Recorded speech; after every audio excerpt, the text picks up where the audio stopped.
Romain, vous avez été entrepreneur dans le milieu des nuits parisiennes, propriétaire de plusieurs boîtes de nuit branchées, et votre réussite a été très remarquée. Mais vers la trentaine, vous avez fait un burn-out et vous avez décidé de partir en Amazonie. Ce voyage a été le début d'une quête initiatique qui vous a transformé et a transformé votre vie. Pendant 4 ans, vous avez voyagé au Brésil et en Inde principalement et avez suivi de nombreux enseignements de grands maîtres ainsi que des rituels, dont des rituels chamaniques avec ingestion de plantes.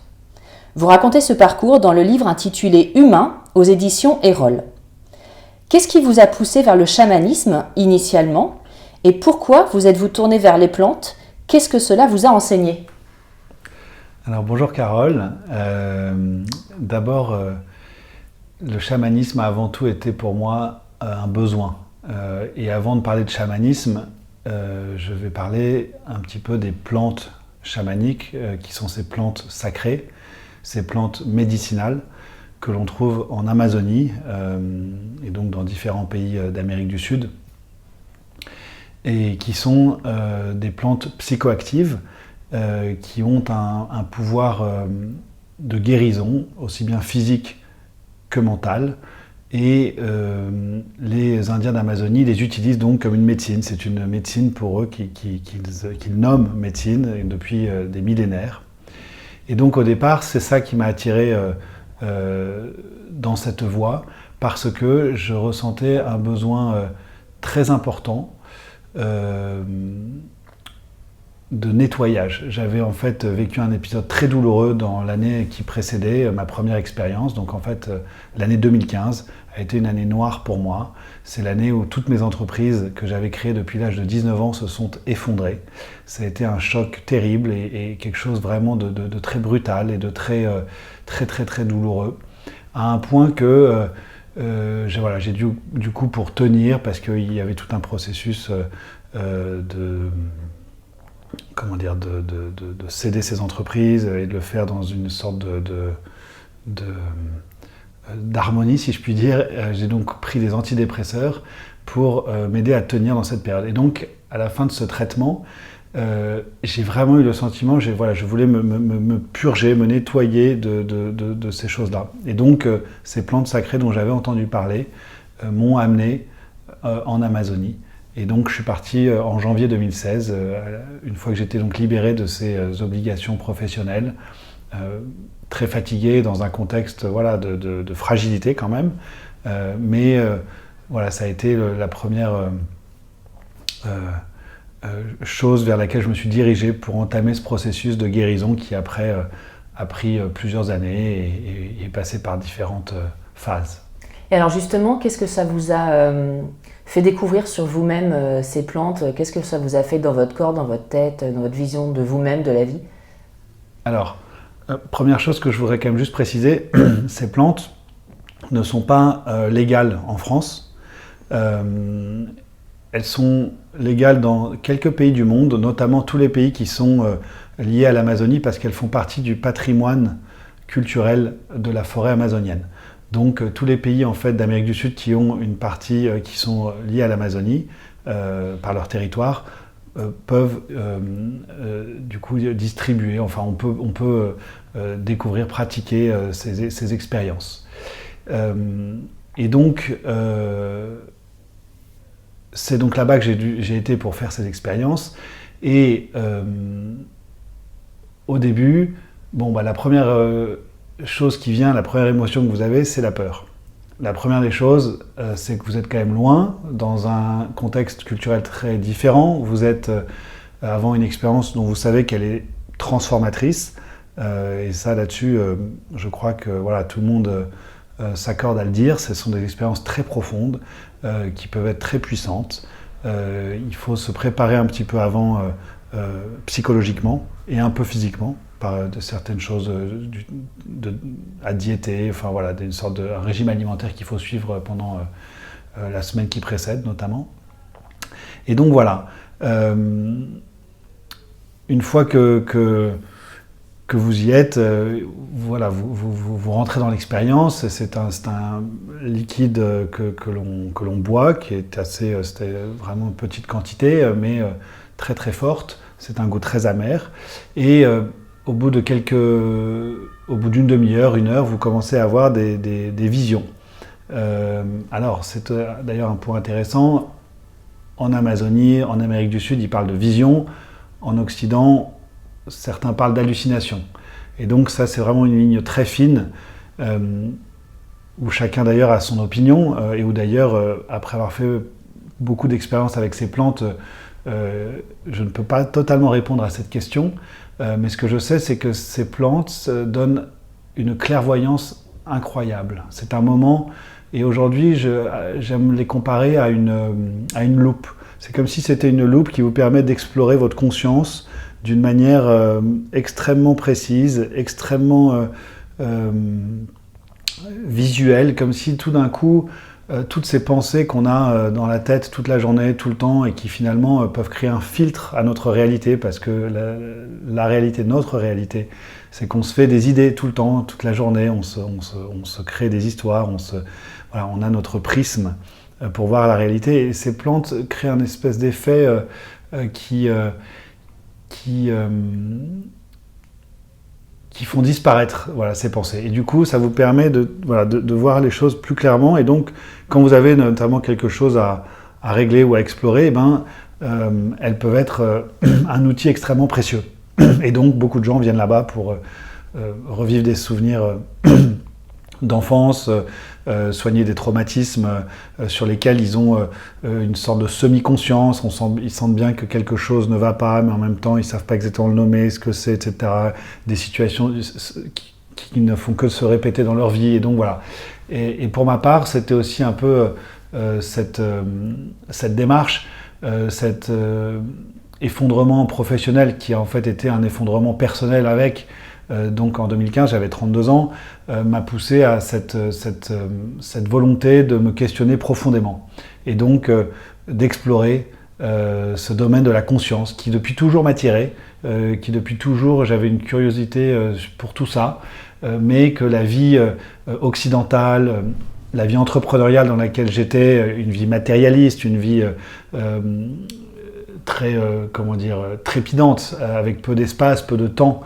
Cette vie faisait que je n'avais pas l'espace pour explorer ces sujets et rentrer dans ces questionnements profonds. Du coup, cette ingestion de plantes, d'après ce que je comprends, c'est un accélérateur de thérapie, entre guillemets. Ouais. On va directement à l'endroit où il y a une souffrance. Ouais. C'est quoi le processus de guérison, en fait? Une fois qu'on a vu la souffrance, qu'est-ce qui fait qu'on guérit? Qu'est-ce qui fait qu'on calme cette souffrance, qu'on se soigne? Eh bien, en fait, une fois qu'on a identifié la souffrance, une fois que on a touché par l'expérience dans le corps, parce qu'il y a quelque chose de l'ordre du ressenti, c'est là où c'est très différent d'un processus thérapeutique mental dans un cabinet de psy ou par d'autres types de thérapies plus traditionnelles. Il y a quelque chose où vous ressentez dans le corps, c'est-à-dire que voilà, vous avez éventuellement des visions, vous voyez des choses, mais il y a quand même ce lien très étroit entre pensée, émotion et sensation. Donc il y a quelque chose comme ça qui est comme une sorte de symbiose, et c'est aussi ça qui permet cet effet aussi clairvoyant et aussi puissant, c'est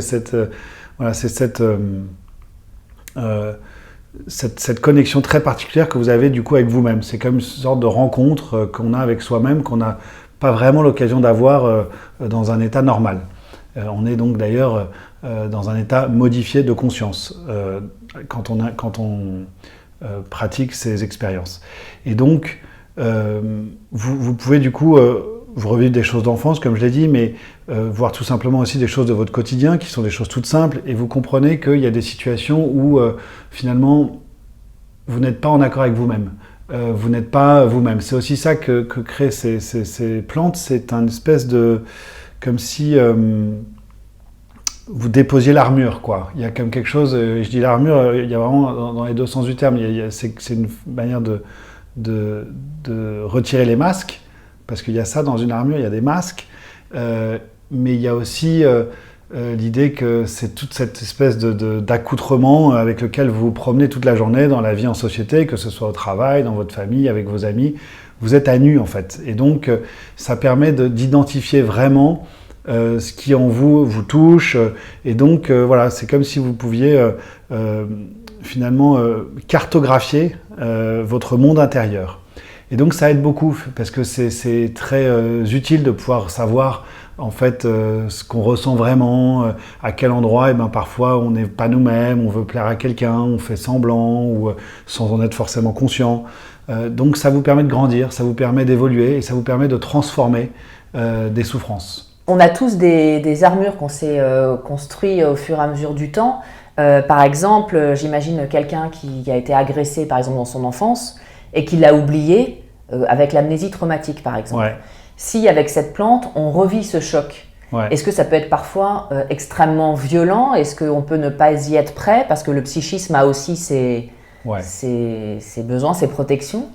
Ouais. Alors, c'est pour ça que ces pratiques, ces expériences, ces cérémonies, pour les nommer, doivent se faire d'une manière encadrée. Quand vous faites ces expériences en Amazonie, il y a donc ce qu'on appelle un chaman. Ce chaman est lui-même entouré de différents types de personnes. Il peut y avoir des personnes du corps médical, des personnes qui ont des expériences en tant que thérapeute.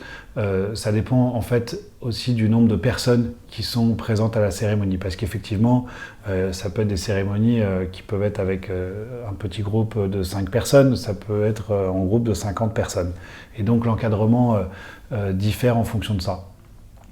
Et donc cet encadrement, il permet un accompagnement pour des personnes qui effectivement peuvent toucher des choses qui sont très très délicates, qui peuvent être très douloureuses, mais quelque part le processus naturel de la plante est assez bien fait. Et il y a une forme de confiance en la plante qui vous guide dans un chemin qui parfois peut être douloureux.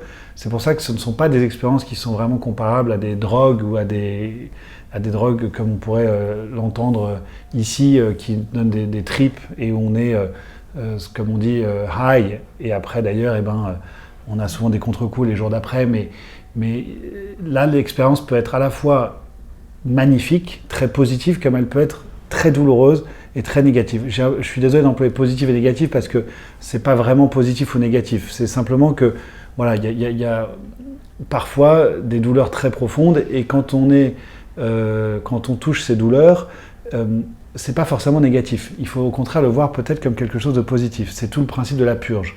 Et donc il y a très souvent vous avez des vomissements qui en fait sont la purge de ces souffrances émotionnelles qui existent en fait dans notre corps, puisque ces émotions qu'on a tous dans notre corps, c'est un sujet qu'on connaît assez peu, mais ces émotions sont en fait de l'énergie.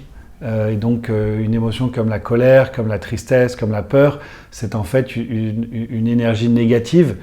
Et souvent quand on les porte depuis longtemps, depuis trop longtemps, elles finissent par prendre beaucoup de place, elles finissent par nous empêcher de vivre. Et donc en fait, on les somatise, on les réprime, on les refoule. Et donc elles ne nous rendent pas heureux. Donc on est un peu dans le déni, on est comme ça, elles sont là dans notre inconscient, elles conduisent notre vie. Et en fait, ces expériences permettent du coup de les rencontrer, de les affronter et déjà de les identifier. Et du coup, de potentiellement les extraire, de les purger. Donc par cette purge, et qui prend la forme de vomissement, voilà. Et par moments, effectivement, vous pouvez entendre quelqu'un crier, quelqu'un pleurer, ou vous-même d'ailleurs, parce que ça peut être douloureux. Mais on en sort vivant. Alors vous avez également fait une retraite Vipassana de 10 jours, donc qui consiste à méditer 10 heures par jour, donc pendant 10 jours dans une très grande ascèse. Est-ce que vous pouvez nous raconter cette expérience qui ressemble un peu au purgatoire de loin? Pourquoi vous avez souhaité la vivre et surtout qu'est-ce que ça vous a apporté? Pour moi, ça a d'abord été une motivation très basique. C'est que j'ai toujours eu des difficultés à me concentrer. À la concentration, ça a vraiment gêné toute ma scolarité, mes études, toute ma vie dans tout domaine. Et donc, c'est comme ça, c'est probablement la première raison qui m'a conduit à la méditation. Et donc, c'est comme ça que j'ai commencé cette pratique. il y a donc maintenant à peu près 5-6 ans. Et puis sur ma route, comme j'étais du coup dans ce voyage initiatique donc au Brésil, qui avait donc commencé en Amazonie début 2016, et dans ces communautés spirituelles dans lesquelles j'allais pour répondre à ces questionnements et prendre ce temps de soins, de guérison, comme je l'ai dit, c'est un mot qui peut faire un peu peur ici, guérison, mais bon, c'est cette idée de travailler sur différents sujets.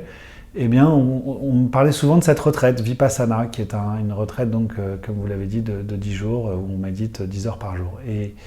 Et ça peut paraître comme ça fait un peu peur, et au début, c'est d'ailleurs, je me suis dit que c'était pas vraiment pour moi, mais en fait, quelque chose m'a tiré dans cette retraite, et puis j'ai juste voulu essayer, alors que je méditais depuis peu de temps.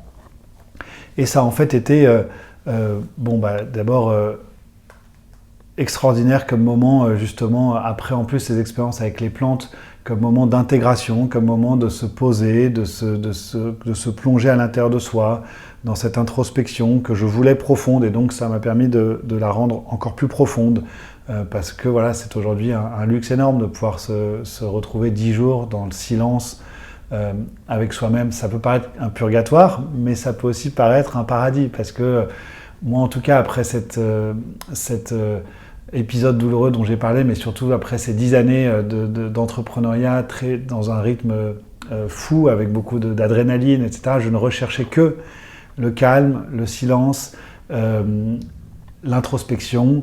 Voilà, j'avais cette soif de comprendre. Et donc c'est ça que permet cette retraite, comme beaucoup de retraites d'ailleurs, mais celle-ci en particulier, parce que vraiment le silence est sacré. Et après, c'était aussi très intéressant, parce que c'est aussi un enseignement bouddhiste. Cette technique Vipassana, on la prête à Siddhartha, le Bouddha, qui est donc le fondateur du bouddhisme, il y a 2500 ans. Et donc, ce serait cette technique qu'il aurait, lui, pratiquée pendant 40 jours en Inde, sous un arbre, jusqu'à atteindre cet état d'éveil spirituel. J'emploie le terme éveil avec un grand E, éveil total, c'est-à-dire la libération de toute souffrance, l'état de béatitude, le nirvana, comme on dit dans le bouddhisme, nirvana qui veut dire en sanskrit éteindre le feu. Donc c'est intéressant parce que c'est l'idée d'éteindre tous les feux à l'intérieur de nous. Et donc cette technique a été depuis 2500 ans préservée, transmise, et elle a été depuis quelques décennies développée dans plein d'autres pays, et on la trouve d'ailleurs en France. C'est une retraite qui est très accessible. Et donc du coup, ça a été aussi la grande découverte de cet enseignement bouddhiste, parce que vous retrouvez aussi dans cet enseignement l'histoire de Siddhartha et son cheminement vers cet état d'éveil. Et pour vous, c'est quoi l'éveil ? Très bonne question. Alors, l'éveil, je vais juste donner une définition pour commencer, qui est extraite du Larousse et que j'ai mise d'ailleurs en introduction de mon livre, pour aussi préciser une mention qu'on avait mise dans le sous-titre du livre, sur la couverture. L'éveil, c'est l'action de se réveiller de son engourdissement. C'est la définition du Larousse. Alors évidemment, c'est la définition basique. Il y a d'autres définitions plus spirituelles, voire mystiques.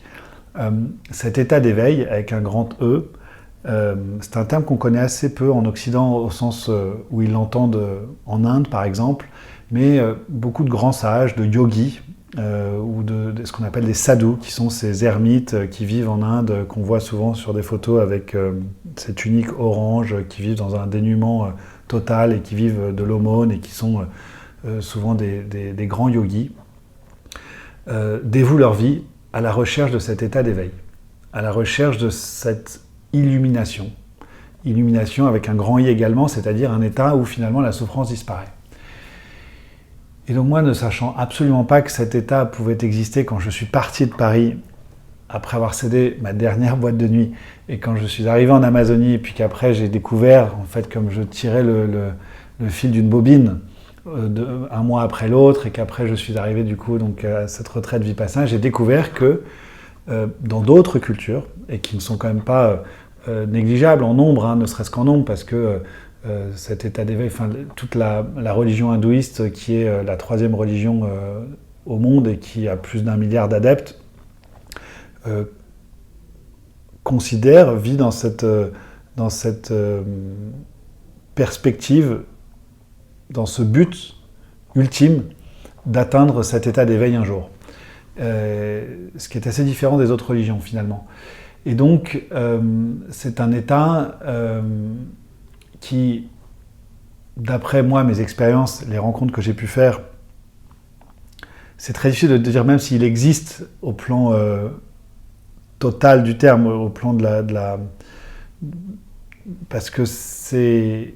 Mais apparemment, d'après les récits, les livres que j'ai pu lire, quelques rencontres que j'ai pu faire, certains êtres vivraient dans cet état sur Terre. Et donc moi, tout simplement, quand j'ai compris que cet état pouvait exister, j'ai tout simplement voulu le rechercher, l'atteindre. Et donc, j'en rigole un petit peu aujourd'hui parce que, en fait, je ne vais pas dire que c'est impossible, c'est sûrement possible, mais la réalité, c'est que j'ai eu le sentiment d'évoluer, j'ai eu le sentiment de me transformer, j'emploie ce terme avec des guillemets, mais de transformer en tout cas des choses à l'intérieur de moi.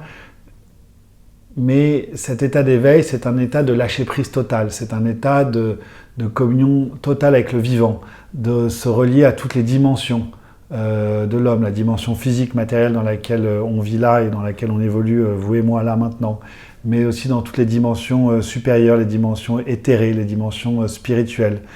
C'est cet état qu'on prête donc à certains yogis et qui est raconté dans certains livres qui sont passionnants.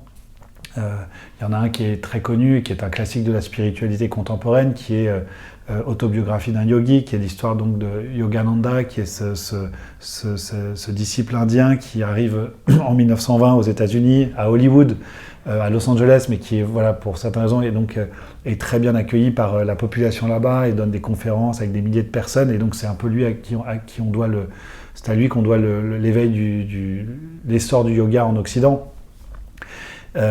Et dans son livre, il raconte certains miracles qu'il aurait vécus. Ce sont des choses totalement extraordinaires. On pourrait les voir comme surnaturelles et qui questionnent au fond, qui questionnent profondément la foi. Et c'est vrai que ces récits, ces lectures, comme aussi ces expériences que j'ai pu faire, ont vraiment renforcé cette foi en me disant que c'était possible, que quelque chose, en tout cas, qu'il était en tout cas possible d'évoluer, de cheminer vers cet état d'éveil.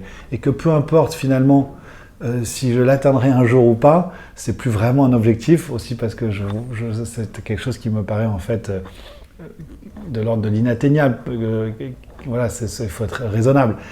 Et qu'on peut en plus faire tellement de sacrifices et finalement passer à côté de sa vie, parce que finalement on peut se dire que voilà, on peut être aussi dans une quête où l'on se perd vers non pas une illumination mais vers une illusion de quelque chose qui finalement n'existerait pas. Donc en fait vous êtes dans cette espèce de dilemme intérieur et vous vous demandez en fait si vous êtes vraiment dans une quête de vérité ou pas, ou si vous êtes juste en train de vous fourvoyer. Et ça peut être très très vertigineux comme questionnement. Et bien sûr que d'ailleurs ces questions sur les 4 années qui ont été les miennes, que j'ai dédiées donc ces 4 années à cette recherche, à cette exploration et à ce cheminement vers cet état, bien sûr que ce sont des questions qui plein de fois se sont posées. Et à un moment donné, vous avez une forme j'ai envie d'employer le mot réalisme qui prend le dessus et vous vous dites, bon, voilà, qui suis-je vraiment, d'où je viens. Il y a une notion quand même aussi d'ordre culturel, d'ordre de votre religion. La réalité, c'est que voilà, je suis un occidental, né en l'occurrence dans la religion catholique, même si je ne me sens pas spécialement catholique. Mais du coup, c'est toutes ces choses-là qui aussi influencent votre cheminement. Et du coup, voilà, il y a eu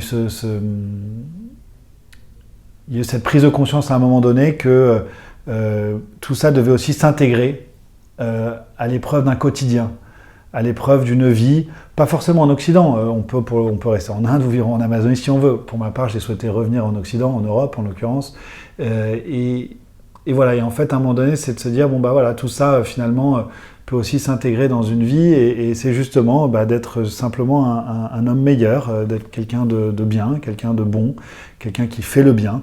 C'est finalement assez simple. On a souvent le choix entre faire le bien et le mal, et c'est toujours essayer d'aller dans cette direction du bien.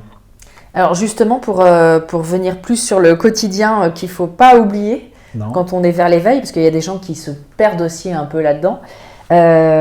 Vous avez suivi l'enseignement spirituel, alors je ne sais pas comment on le prononce, de Prem Baba, Oui. c'est ça, qui décrit lui-même, a priori, les 4 couches de la psyché humaine. Est-ce que vous pouvez nous les décrire? Parce que ça me semble très intéressant aussi. C'est effectivement passionnant. Ça m'a passionné. 2 mots sur Prem Baba, c'est ce maître brésilien qui est donc un chaman au Brésil, mais qui appartient à une lignée de maîtres d'un ashram du nord de l'Inde, et donc qui est un maître. C'est une spiritualité libre, mais il y a quand même une influence hindouiste assez importante dans les enseignements, et bouddhiste. Voilà. Et Prem Baba, avant d'être devenu un maître, était un thérapeute, un psychothérapeute, et donc il a créé un travail, une méthodologie psychospirituelle, qui porte un nom qui s'appelle Caminho do Coração en portugais, qui veut dire chemin vers le cœur. Et donc il y a différentes retraites, vous pouvez participer à des saisons qui durent 2 mois, 3 mois dans différents ashrams. Il y en a un au Brésil, il y en a un en Inde.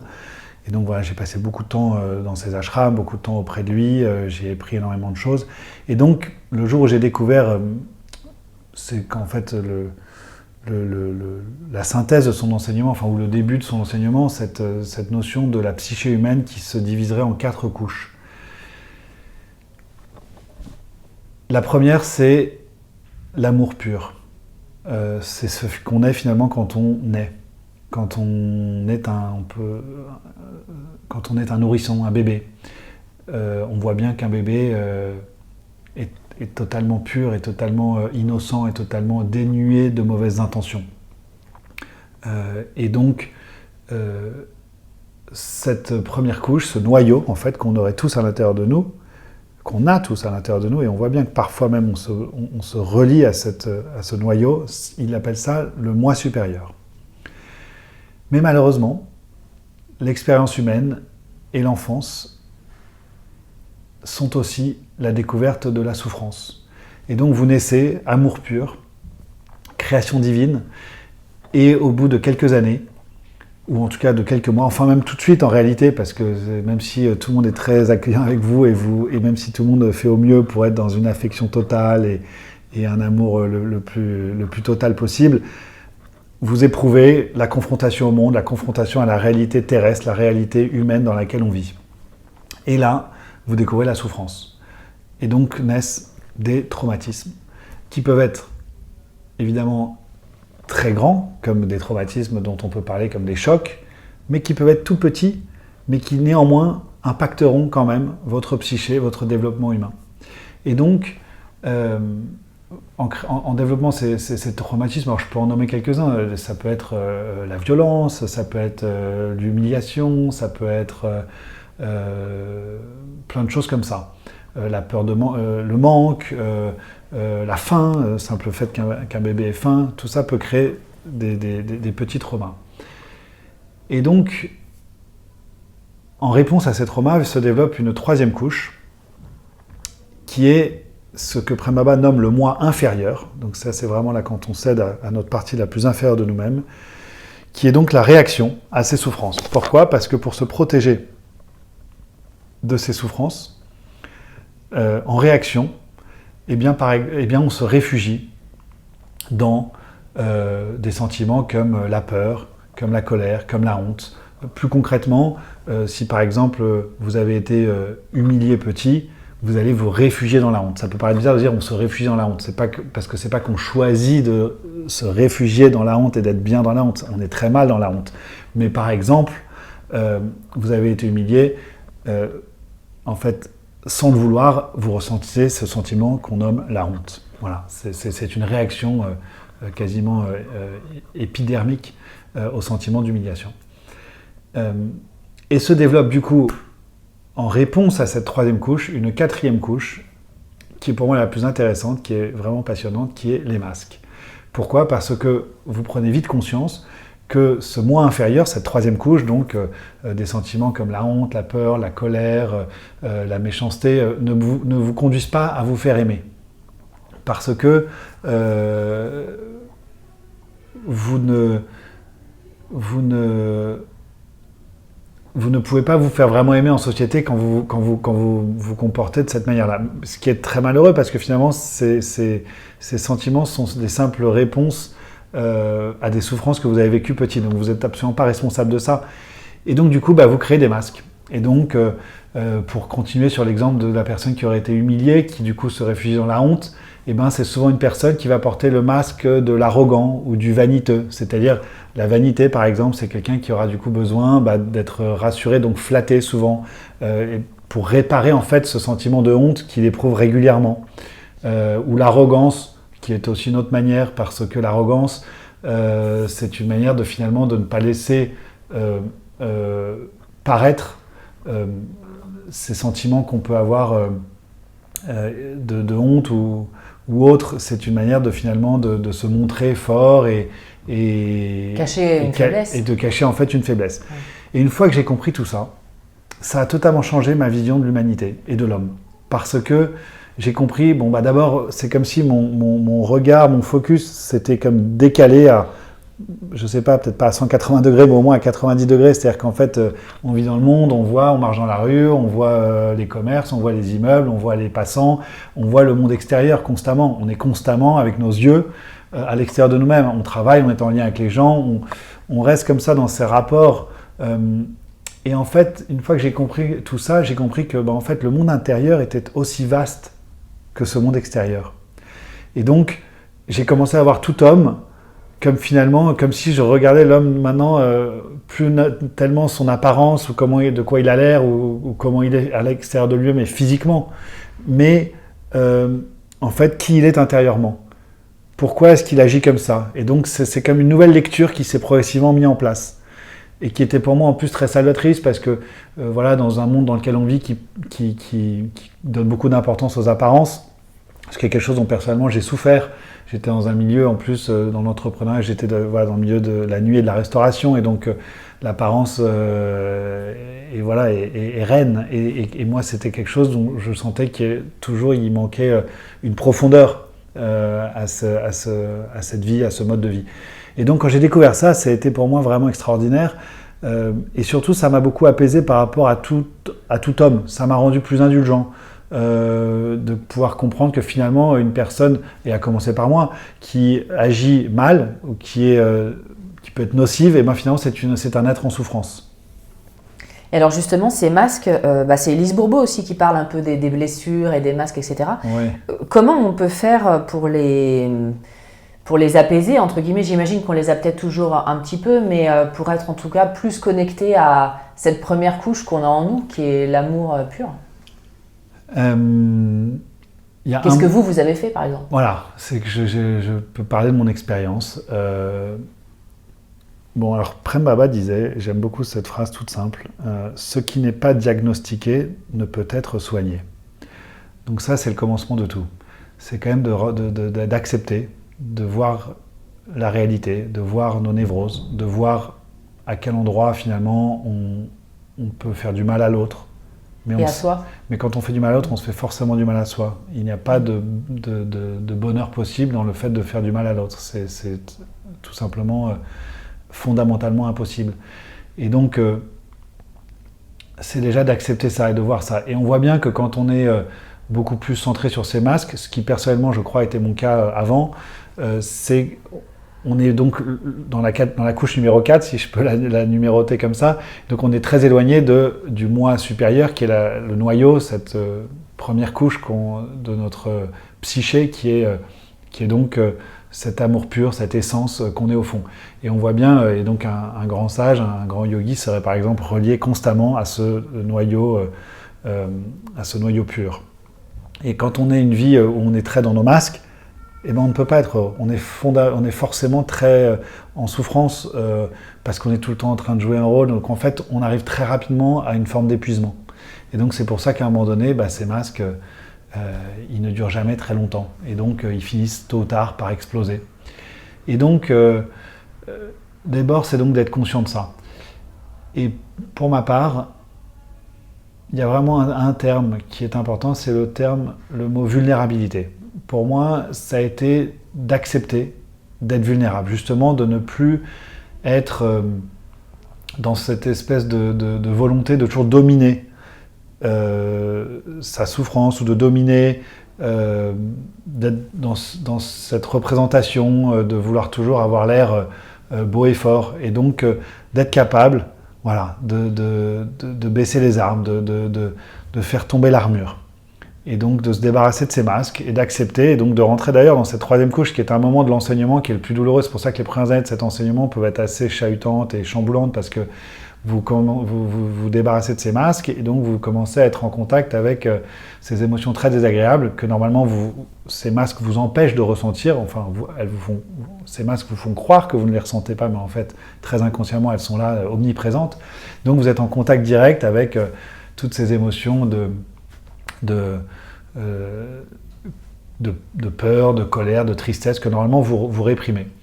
Donc c'est un moment qui n'est pas très agréable, mais c'est un peu le seul moyen, il faut passer par là. En fait, c'est comme s'il fallait remonter le film en sens inverse, parce qu'une fois que vous touchez ça, vous touchez aussi les raisons de ces souffrances. Si vous êtes en contact avec elles, vous posez la question du pourquoi.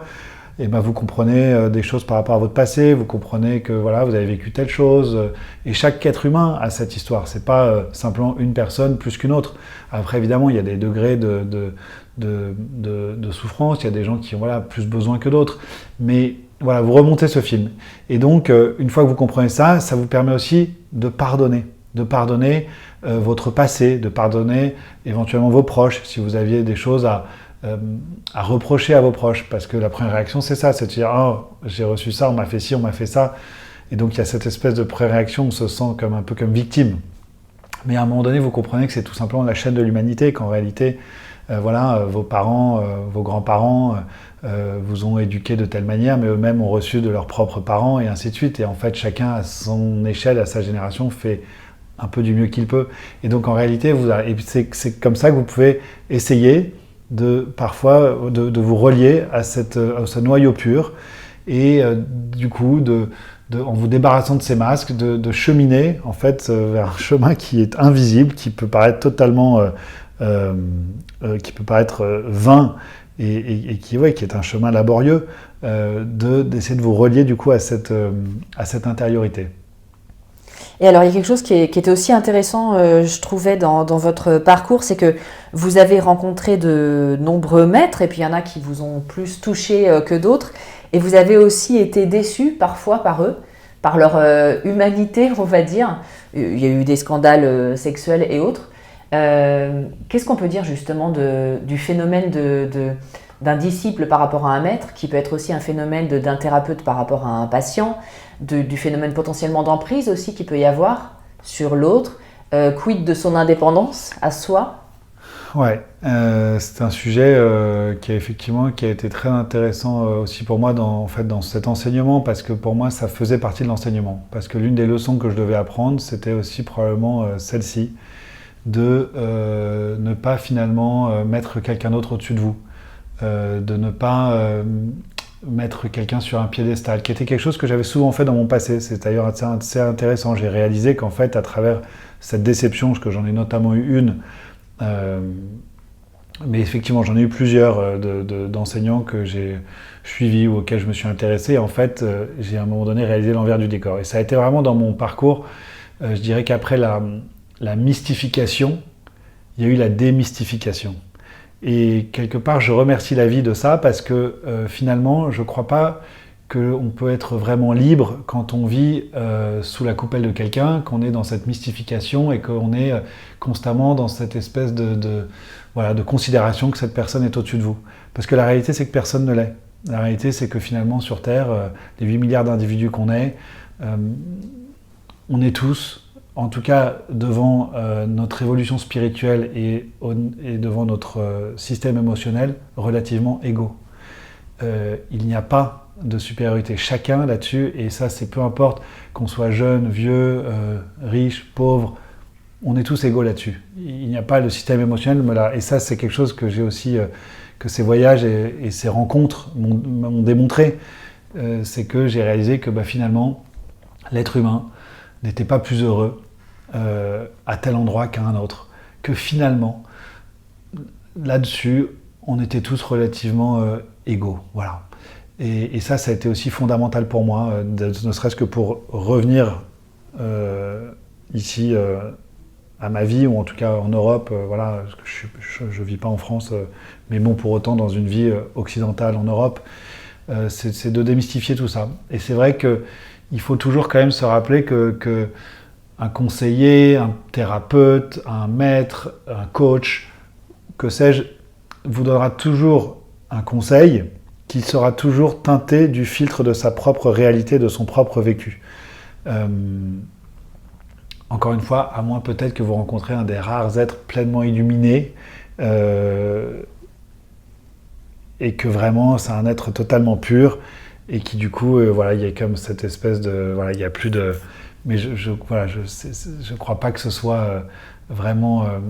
on ne peut pas vraiment se reposer là-dessus. Voilà, si vous avez la chance d'en rencontrer un, c'est génial, restez près de lui, mais moi, toutes mes rencontres m'ont mené à quand même...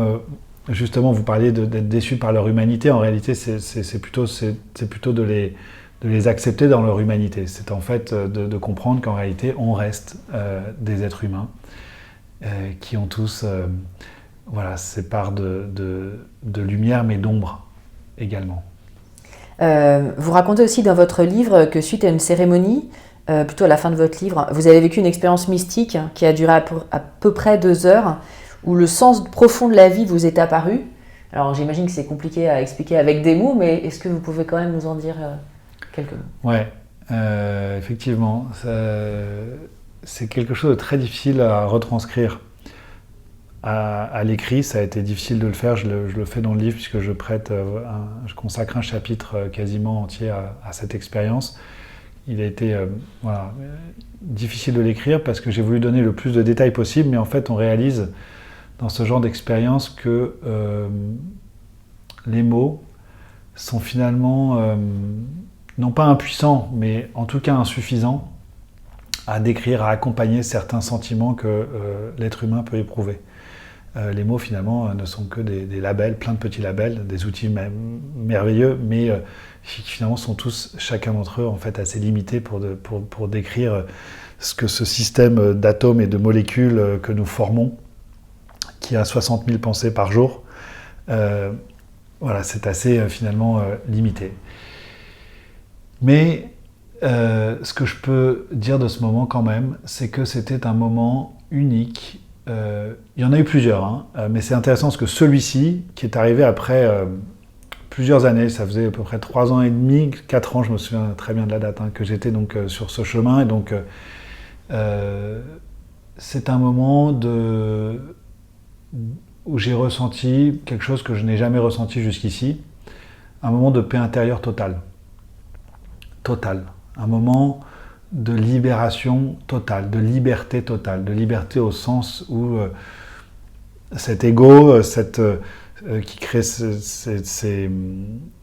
ces souffrances au quotidien n'existait plus, où tout d'un coup la vie était magnifique, où je comprenais aussi tous ces enseignements, vous savez, j'ai grandi dans une éducation catholique, de la Bible, tous ces enseignements de la Bible qui vous paraissent souvent un peu abstraits. En tout cas, quand vous êtes enfant, moi, beaucoup d'enseignements de la Bible, je ne comprenais pas vraiment ce que ça voulait dire, je ne voyais pas très bien d'ailleurs l'intérêt.